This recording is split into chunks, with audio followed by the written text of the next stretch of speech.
ขำแรงมาบ่มีแนวกินกันอย่างเลาะทงไห่ทงหน้าห้าคุดจิหล่อไปนี่แหละทุกคนสบายดีเบิดสุขุสุคนจ้ามื้อนี้น้องหลาสิพาทุกคนไปคุดจิหล่อยามแรงๆกับบรรยากาศดีๆทุกคนยามแรงมื้อนี้บ่มีแนวกินน้องหลาก็เลยสิถือเสียมไปหาหล่อคุดจิหล่อเบิ่งว่าสิได้พอขั่วอยู่บ่ทุกคนคันได้ก็ดีคันบ่ได้แล้วก็อย่าทุกคนแต่ฮอดปั๊บน้องหลาก็เห็นคุดจิหล่อปั๊บเลยทุกคนคุยแรกแหกมานเด้อซุมเจ้ามาเด้อมาคุดจิหล่อนำน้องหลาเด้อมื้อนี้บรรยากาศก็ดีทุกคนยามแรงๆยามแรงแบบนี้น้องหลาก็กล้าใส่เสื้อแขนสั้นกล้าถ่ายคลิปแบบนี้อยู่คัดแดดออกนี่บ่กล้าเลยแหละทุกคนแดดประเทศลาวนี่จ้าเสลอเกินเดี๋ยว FC ก็สิว่าน้องหลาว่าภาษาไทยเฮ็ดหยังที่จริงแล้วน้องหลาว่าสิเฮ็ดคลิปหนึ่งออกมาแบบพากย์เสียงเป็นภาษาไทยมีใครอยากพังอยู่บ่ทุกคนคันมีคนอยากพังเดียวน้องหลาสิพากย์ให้พังมาต่อกันการขุดจิหล่อของน้องหลาคุยนี่ก็ยังบ่ทันอยู่ซุมเจ้าเทิงแดดสิบ่มียามแรงแบบนี้แต่อากาศมันนี่ร้อนซุมเจ้า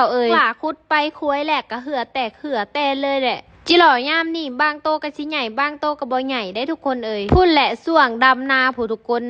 จิหล่อมันก็สิโตใหญ่แบบพอดีนะแต่ว่าตอนนี้ก็ส่วงดำนาคือกันสำหรับบางนาแต่ส่วนหน้าน้องหลานี่ยังทันดำเด้อทุกคนอีกบ่โดนดอกเดียวก็ได้ดำขุดบักโดนยังบ่ทันจุมเจ้าจิหล่อตัวนี้นี่คงมีมนตามโตยากขนาดเลยทุกคนบ่แพ้ความพยายามน้องหลาดอกทุกคนเพื่อสิได้คูบพุ่นคูบพี่เต้นกระโดดอยู่ทุกคนโตเพิ่นก็บ่ได้ใหญ่ดอกทุกคนแต่เพิ่นรักน้อยๆแต่ก็เต้นเฮนเด้อทุกคน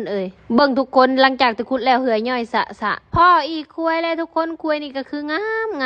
ามคือกับคนขุดเลยทุกคนฝนตกแล้วมันเฮ็ดคุยใหม่นะทุกคนแล้วมันก็เป็นอุ่นๆงามเดี๋ยวมาถารุ่นอีกคุยนี่ว่าสิเลิกหรือตื่นทุกคนคุยเมื่อกี้นี่ก็ขุดจนแคนลอยเลยบาดคุยนี่ทันแล้วทุกคนตื่นกว่าที่คิดไว้ได้นี่โตเพิ่นก็สิบ่ใหญ่โตน้อยๆแต่บางโตก็ใหญ่ได้ทุกคนมันมีทั้งโตใหญ่แล้วก็โตน้อยพออีกคุยหนึ่งทุกคนคุดแต่กี้นี่คุดจิหล่อขายทุกคน8โต9โต10โตนี่10โตพันกีบคู่มือนี่แพงเลยทุกคน4 5โตพุ่นละ1,000แต่กี้คุดจนลังคอกเพื่อสิได้เงิน10,000นี่ปาดคู่มือนี่คุดบ่เก่งคือตะกี้คู่มือนี่คุดนี่อยากเมื่อยจุมเจ้าตะกี้คุดบ่ได้เมื่อยเลยถ้าเบิ่งอีกทุกคนว่าคุยนี่มันสิเลิกอยู่บ่น้องหลาก็ท่ารุ่นท่าเบิ่งไปนำทุกคนนี่แหละบ่ดูก็ต้องดูเอาแหละทุกคนเพราะว่าคันเฮาบ่ดูเฮาก็สิบ่มีแนวกินยามแรงหั่นแหละของกินช่วงนี้แฮงแพงซ้ำทุกคนมีหยังประหยัดได้ก็ประหยัดไปทันแหละทุกคนน้องหลาก็สิโตมันขึ้นมาแบบนี้โตใหญ่ทุกคนโตงามพร้อมเวลาเห็นคุยจิหล่อน้องหลาสิมาบอกวิธีหาฮูทุกคน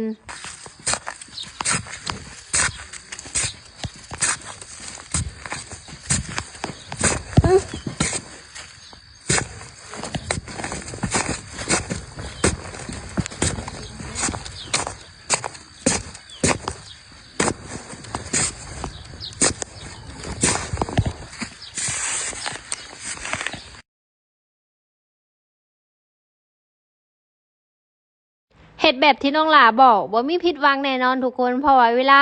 หาฮูจิหล่อส่วนลายเพิ่นสิเฮ็ดฮูมันเสียทุกคนท่านเฮ็ดแบบน้องหลาบอกนะมันสิบ่เสียเพราะว่าเฮาเสียออกไปแบบนั้นแล้วมันสิเห็นทุกคนคันขุดเลิกลงไปแล้วหาฮูทีหลังนี่สิบ่ได้เด้อซุมเจ้าตัวนี้ก็ท่านอีกแล้วทุกคนตัวใหญ่หรือตัวน้อยถ้าเบิ่งนํกันตัวน้อยซุมเจ้าแต่ก็พอดีกลางๆคนนี้ควรจิหล่องามๆเลยกะ